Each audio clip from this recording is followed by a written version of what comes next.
Okay, so the next questions I will have different question for each one. For Rama first, I think how does Qlue evolve over time, right? Because in 2015 we started with uh, Jakarta Smart City, and then how do you evolve? And it's more like small pivots, right? You did Yeah. small pivots.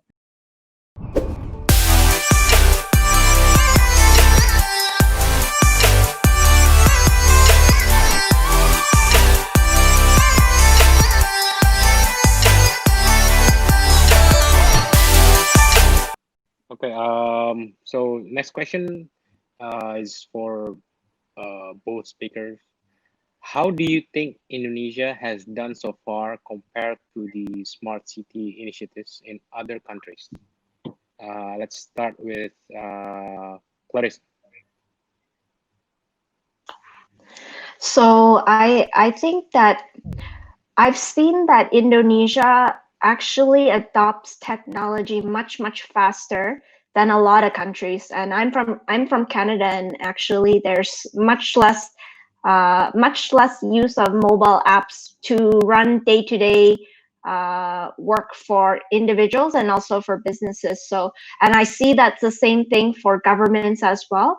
They're used to implement IoT into their systems. Rama's doing a fantastic job with Qlue on that, where the government is very supportive in terms of installing a lot of IoT in order to really make citizens very orderly and make the streets very clean, making progress in terms of repairing any damages to the roads and such. That's something that is not available in a lot of countries where their citizens don't have an app that they can report problems, and even being able to view the progress of these problems. So Indonesia's been doing an amazing job with that, and that's also applies to the corporate world as well. So not just in the government, but we see how much, say, the Gojeks and Grabs have changed how Indonesians behave. We've seen Tokopedia completely. They've changed e-commerce and commerce in general in Indonesia. So it's a very exciting place to be, and I really believe, say, the service industry is also has advanced significantly since Seekmi has started, and we're very excited to see where Indonesia will be in the next few years with technological adoption and also smart city IoT adoption as well. Okay, thank you, Clarissa. And from Rama? Yeah. I was last year in November. I was in the biggest smart city expo in the world. It was in Barcelona, and there's so many smart city solutions. We were also presenting our solutions there, and I was quite surprised that, because we never benchmark our solutions to solutions outside of Indonesia, right? And I was quite surprised that our solution is quite, you can say, is more complete, because the other countries, when they came to our booth, they saw, well, the AI capabilities, like people detection, facial recognition. It's very normal in other countries. IoT sensors, things like that. Command centers now, it's a thing for a smart city at the moment. For some reason, you need the command center system. But citizens' participation, this is something that they don't have it in other countries. So they were quite shocked when they see that. I thought, we have to show like sophisticated technology, right, in our booth. But and then they were asking, so what about the app? I told them, yeah, the app is for people to report. And how many people reporting? Thousands of people reporting. And then the impact is basically we reduce 80% of flood spots. We reduce hundreds of tons of garbage, capture a lot of drug dealers, things like that. And then they were shocked. And then they said, oh yeah, how come we never thought of that? This is actually came from governors, mayors. It was actually in mayors of Berlin or something like that, and then some other cities that actually attended the expo. And I was also surprised at how, yeah, this is actually the easiest way and the cheapest way to actually identify problems. Just empower your citizens to actually, report everything. And they never thought of it. So we see that Indonesia, with its unique challenges as well, and very complex also, has advantage in terms of opportunities in smart cities. Especially startups that is doing smart city solutions in Indonesia have advantage when also going outside, because we have problems that is so complex.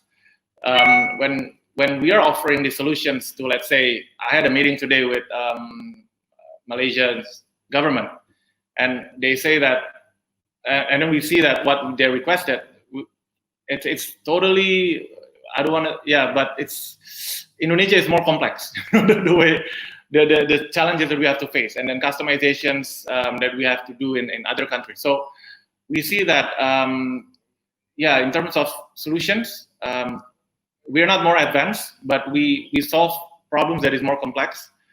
But also we can, it's great that we can learn from other countries as well, other cities, that there is smart city concepts that is quite similar with us, but lacking some other solutions that we have, And in terms of the support of the government of Indonesia itself, I think that's the key. The central government is really pushing the smart city initiative.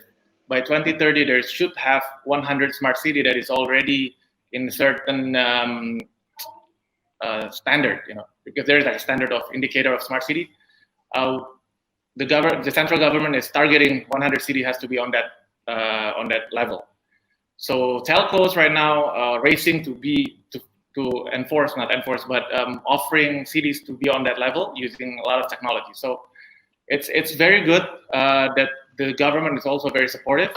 But I think if there is one thing that we should improve is, I think there should be more smart city startups in Indonesia. I think founders are quite maybe not really sure working with the government, things like that, because I know that not all founders maybe well connected to the government, and others. But I think there should be more startups helping the government as well to improve smart city, because at this kind of moment, like COVID-19, more solutions will be used, right? Will be needed. So hopefully in the future, either more startups can be supported by the government, or we can also inspire other startups to start the smart city solutions.